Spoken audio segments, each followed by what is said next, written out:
Assalamualaikum warahmatullahi wabarakatuh. Salam sejahtera. Perkenalkan, saya Sapitri Januariansa, dosen dari program studi Pendidikan Teknik Mesin, Fakultas Teknik, Universitas Negeri Medan. Pada kesempatan kali ini saya ingin menampilkan video pengajaran saya untuk memenuhi salah satu persyaratan sertifikasi dosen tahun 2023. Mata kuliah ini mengkaji tentang cara mendesain pembelajaran yang komponennya berupa desain tujuan, desain materi, desain media, desain model, desain strategi, dan desain evaluasi pembelajaran dengan menggunakan berbagai model pengembangan dan selaras dengan teori-teori pembelajaran. Adapun lebih rinci terkait dengan mata kuliah yang saya bawakan dapat dilihat pada RPS yang telah saya lampirkan. Selamat menonton. Assalamualaikum warahmatullahi wabarakatuh. Selamat siang, selamat sejahtera untuk kita semua. Waalaikumsalam warahmatullahi wabarakatuh. Bagaimana kabarnya? Sehat semua? Sehat. Siap untuk mengikuti perkuliahan pada siang hari ini? Siap. Dari suaranya sudah siap ya? Oke, sebelum kita mulai, marilah kita berdoa menurut agama dan keyakinan masing-masing. Mudah-mudahan apa yang kita pelajari pada siang hari ini dapat bermanfaat di kemudian hari, baik bagi diri kita maupun orang lain. Berdoa dipersilakan.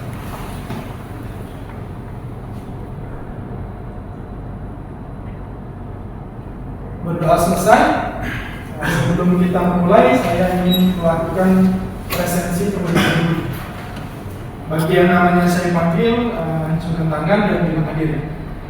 Muhammad Hafiz, belum ya? Raju Binata, Randi Hasiholan, Nathanael, Dahman, Murti, Agus, saya rasa banyak yang sudah hadir ya. Oke adik-adik, hari ini kita akan belajar tentang media pembelajaran lanjutan dari materi kemarin.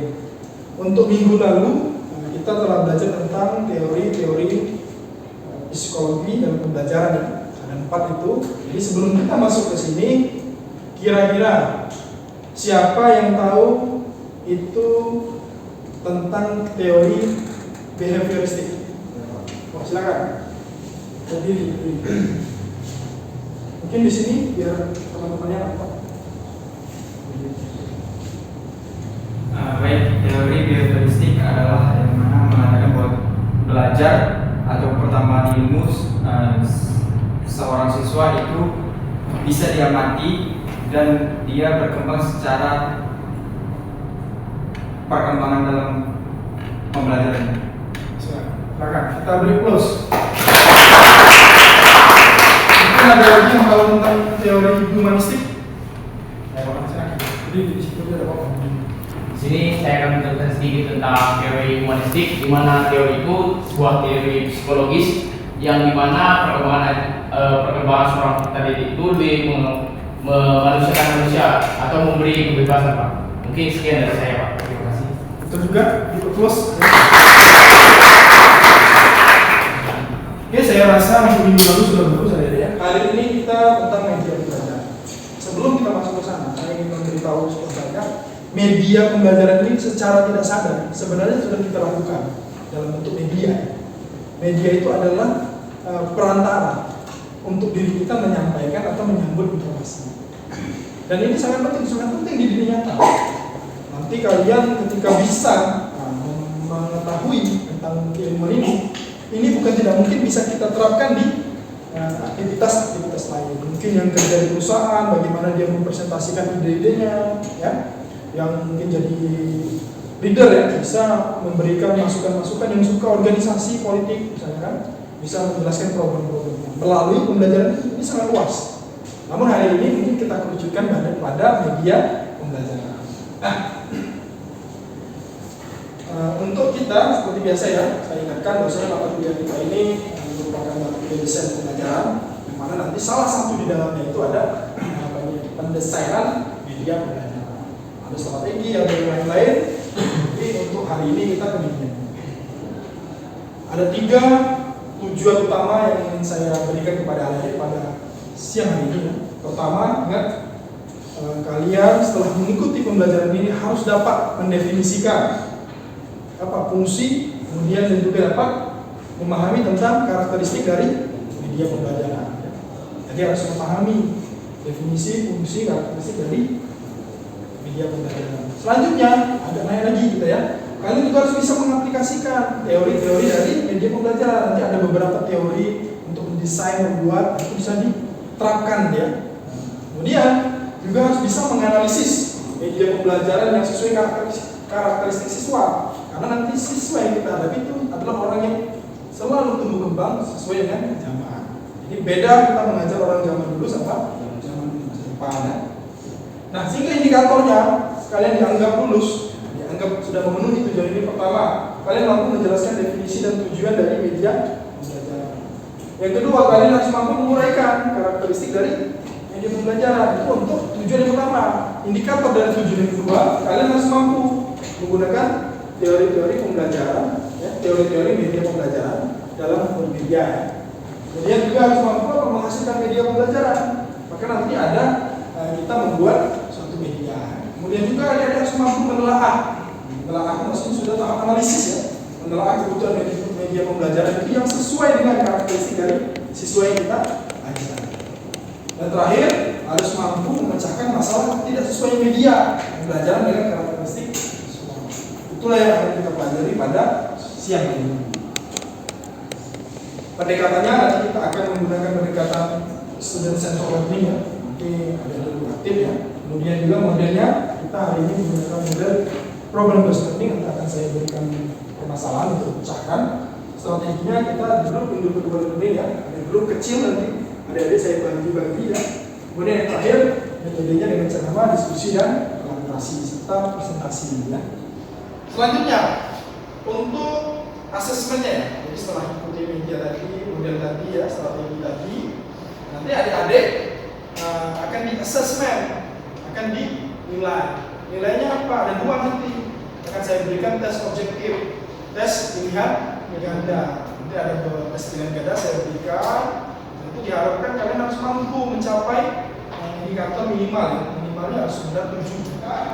Dari penugasan ini itu ada beberapa aspek yang dinilai, tapi 4 aspek.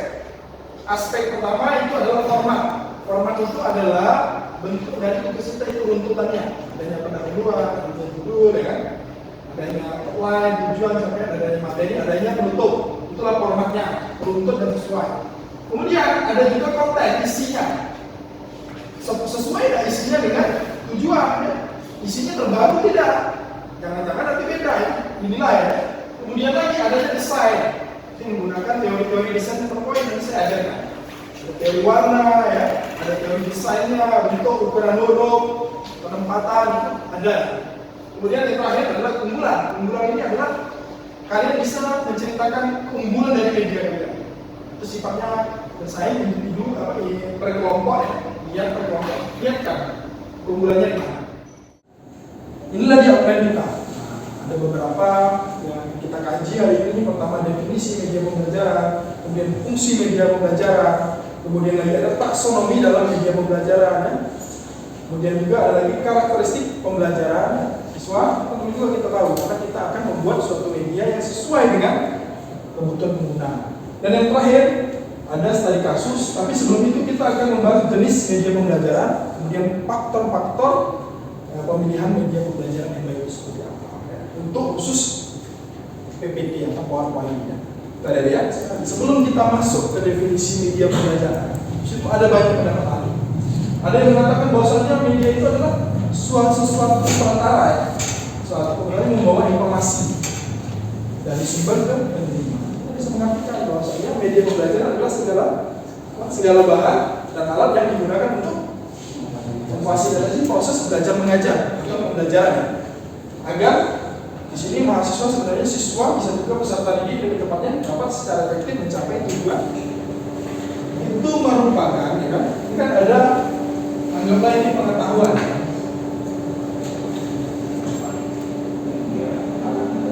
Ada penyampai di sini ya.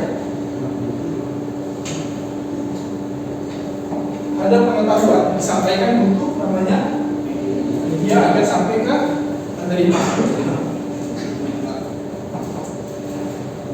konsep dasarnya.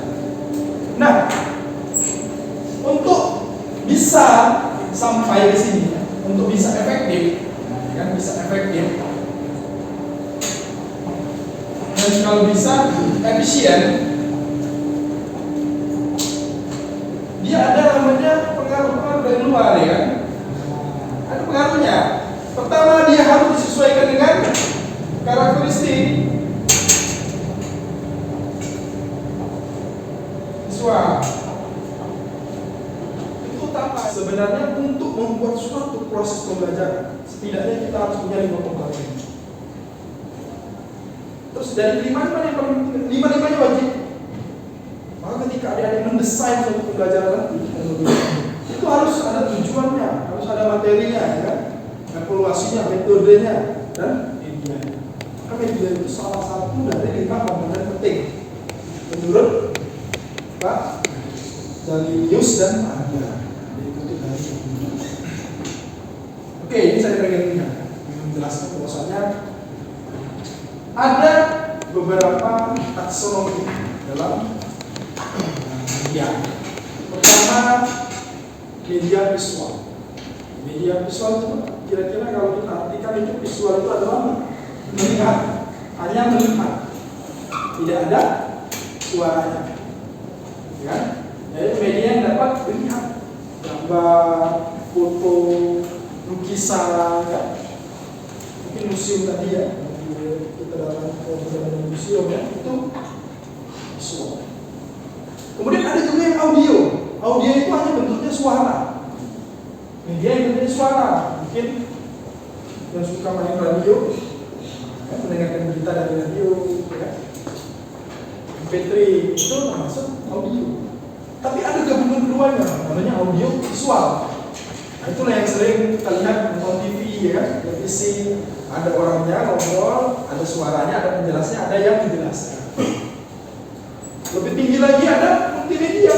Namanya multimedia itu berarti banyak media digabungkan dalam banyak prosesnya untuk media pembelajaran yang mengikuti taksonomi audio visual. Itu dia memiliki beberapa keunggulan. Keunggulan pertama, kita bisa menyajikan suatu demonstrasi.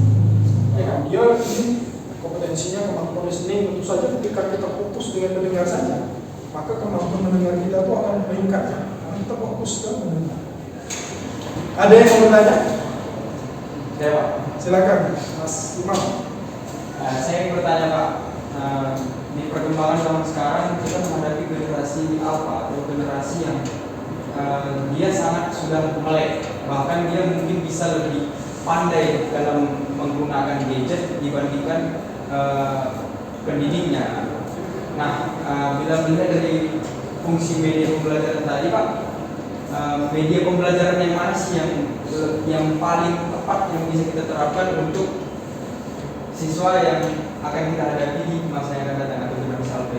Oke, untuk generasi alpha itu sendiri, untuk kita menentukan media mana yang paling cocok untuk dia, kita pertama harus melakukan analisis karakteristik dulu. Karakteristiknya seperti apa? Nah, kita harus meriset itu dulu. Setelah kita tahu karakteristik dia, misalnya dia tipe yang mencoba trial and error, ya, berarti maka media yang paling cocok tetap audio visual. Karena dia bisa sambil buka YouTube tutorial sambil mencoba. Ya. Oke, kita masuk ke fungsi media. Secara umum, fungsi media itu ada 5. Media itu hendaknya dapat menarik audiens. Menarik, maka siswa itu nanti dia harus menjadi berpusat pada media kita, harus fokus ke media kita, media yang baik. Maka fungsi utamanya itu. Fungsi yang kedua apa? Dia membuat siswa itu aktif respon. Ada namanya interaksi. Kemudian generasi Z itu sudah masuk di kelas digital ya. Generasi Z itu paling tidak umurnya kelahiran tahun 2010. Berarti kan SMK saya. Itu yang akan kalian hadapi sebagai peserta didik. Maka kalian perlu memahami karakteristiknya. Seperti yang kita jelaskan, proses sudah digital, dia sudah terbiasa digital, mungkin seperti ini ya lebih tepatnya. sudah melek teknologi dari kita perlu melihat di sini bahwasanya generasi Z itu sifatnya apa? Dia visual. Sifatnya visual. Melihat saja. Ya, ini ada penempatan posisi. Seringkali orang menaruh gambar, entah di mana tulisannya, jadi kita bingung ini tulisan di atas, di bawah. Coba kita lihat yang sebelah kiri. Sebelah kiri kalian itu yang tulisan grain dengan vegetable itu kita bingung, ini yang mana sih? Tulisan ini yang di atas atau yang di bawah, ya kan? Bingung kan? Maka paling bagus dibuatlah space yang agak jauh. Selanjutnya PPT itu hendaknya bersifat apa? Sederhana ya. Ada tema, background ya, konsisten, kontrasnya bagus, ukuran hurufnya jelas ya. Menggunakan banyak multimedia, bisa gambar, audio, ya, audio visual, gitu ya. Kemudian juga dalam pemilihan tema itu penting, ya. Satu tema saja yang banyak. Kemudian seperti biasa ya, hari ini kita akan membuat suatu pemecahan suatu problem seperti saya jelaskan di pembukaan tadi. Nanti adik-adik akan saya berikan satu permasalahan. Kita lihat nanti dari permasalahan itu bagaimana kita selesaikan tapi dalam bentuk media. Ya, nanti pertama saya berikan video, nanti ditonton ya. Contoh akan saya jelaskan. Selanjutnya nanti kita bentuk kelompok. Kelompoknya kemarin saja berapa orang. Kemudian nanti adik-adik saya minta buat media. Yang poinnya 6 tadi ya. Judul, kemudian tujuan indikator ya, satu halaman. Isi 2 halaman saja, tutup. Baru terakhir nanti setiap grup mempresentasikan ke depan hasil dari project. Entah yang benar, entah yang hoax ya, semua dapat. Tuh. Menurut pendapat ini ya. Generasi tidak bisa disamakan dengan generasi milenial, tentu jauh berbeda. Generasi Z itu pasti jauh berbeda dengan generasi milenial. Karakteristik yang kita lihat. Yang pertama, digital native, sudah terlahir dengan digital. Lahir itu dia sudah ada HP. Sebelum dia lahir pun sudah ada HP kan. Digital native. Jadi biasa dia pakai HP, dan biasa pakai gadget. Ambisius. Maka cenderung harus dapat. Ya kan? Saya mau ini, saya mau itu. Saya pengen ini, harus dapat. Ya kan? Jadi banyak yang dari Dewi ya, serba instan ya. Gak mau melalui proses, mau yang cepat aja. Ya, mau yang cepat aja, harus jadi cepat. Harus maka berjiwa bebas, gak mau diatur. Anak generasi Z, dia bebas. Gak bisa dia ditekan tidak bisa. Ya. Lagi ya. Kolaboratifnya juga bagus ya. Kritis, sifatnya kritis. Tidak bisa juga dikasih tahu ini kenapa. Tidak boleh makan di depan pintu. Kenapa? Tanya. Kalau dulu sudah boleh. Informasi cepat, mau bagaimana memilih informasi ya. Nah, itulah generasi Z. Dari situ silakan generasi Z tadi tolong buat satu media pembelajaran di bidang otomotif. Yang mana media pembelajaran tadi dapat mengakomodasi karakteristik dari generasi Z tadi. Ada beberapa nama itu. Bagaimana dia bisa mengakomodasi? Anaknya mau serba instan. Harus yang mana dia bisa mengakomodasi natif digital native ya. Serba instan. Terbiasa dengan teknologi. Silakan bentuk kelompok. Seperti kelompok yang kemarin tadi. Dibolehkan lagi.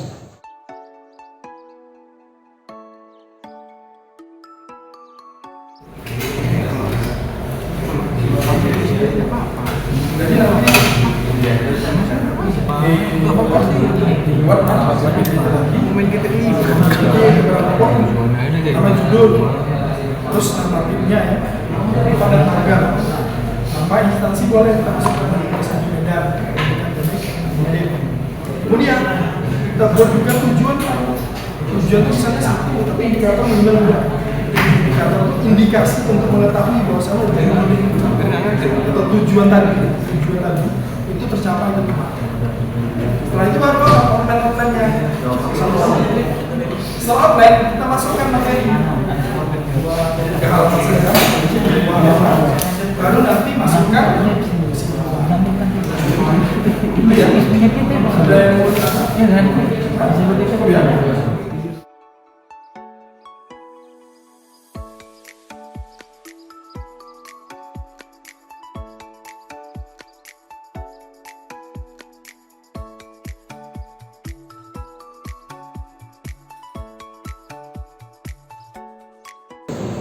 Baik adik-adik ya, selanjutnya kita akan presentasikan hasil dari yang kami diskusikan tentang penyelesaian masalah.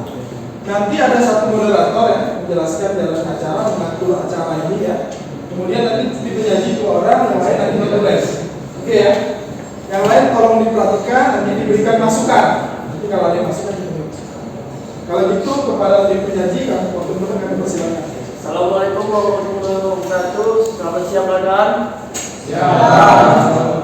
Oke, kami dari kelompok 1 ingin mempresentasikan hasil diskusi kami tentang alat pengukuran filler gauge.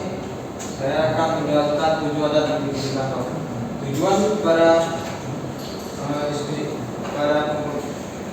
penggunaan filler gauge adalah siswa mampu memahami dan menggunakan alat ukur filler gauge dengan kebutuhannya. Yang kedua, indikator. Siswa dapat memahami alat ukur filler gauge dan siswa dapat menggunakan alat ukur filler gauge. Yang pertama, definisi filler gauge. Filler gauge adalah suatu alat ukur yang dipakai untuk mengukur celah pada komponen otomotif. Contohnya celah klep.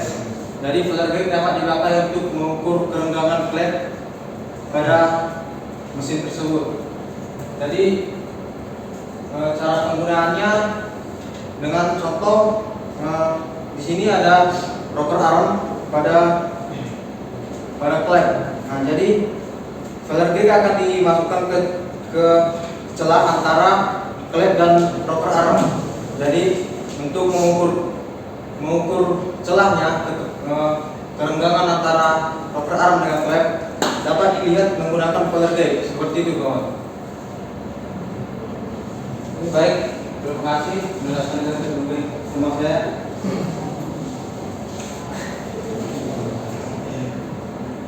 Di sini saya tinggal menyampaikan kesimpulannya. Kesimpulannya adalah filler gauge sangat penting digunakan untuk mengukur celah pada komponen yang memiliki celah.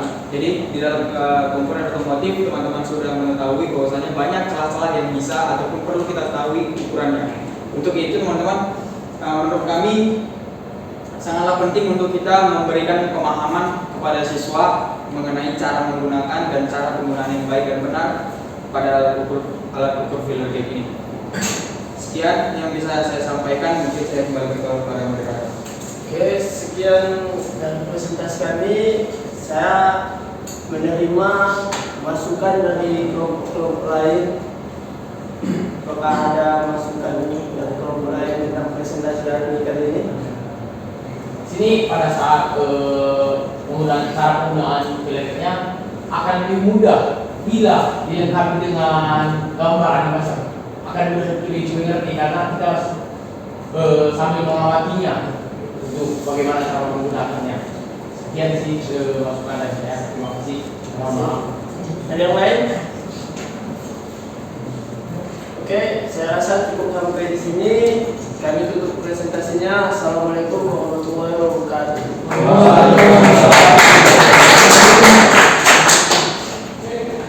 Dari kelompok 1 sudah selesai. Memang secara konten sudah baik ya. Dan memang perlu penambahan untuk mudah dan bisa dipahami sama siswa.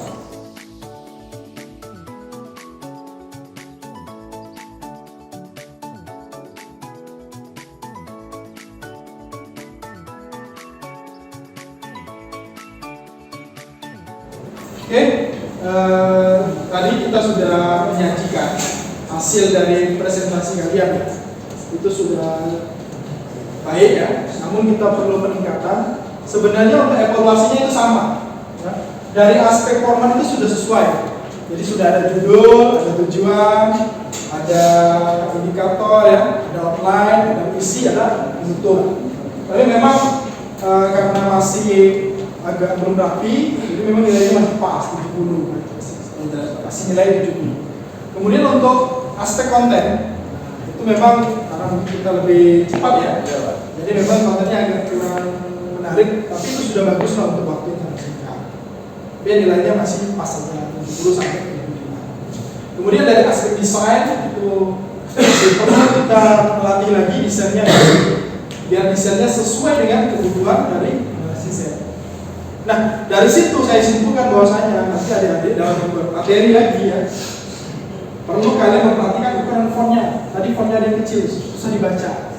Fontnya itu harus lebih besar, minimal 18, minimal itu ukurannya 18. Gambarnya itu harus relevan ya. Kemudian kerapiannya, kanan kirinya itu harus diperhatikan, sehingga nanti yang melihat itu akan lebih menarik.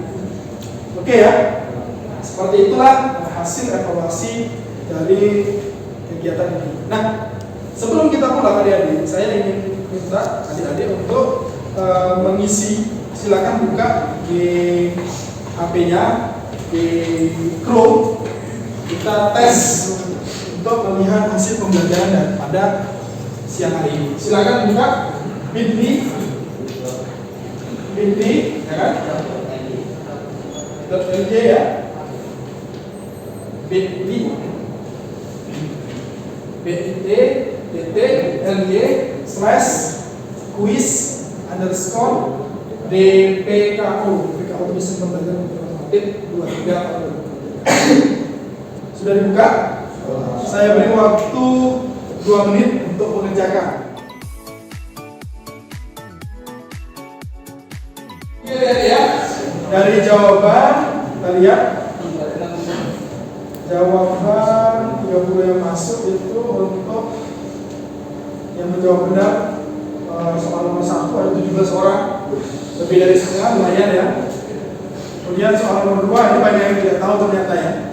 Nomor 2 itu tadi, ini nomor 2 yang tidak tahu.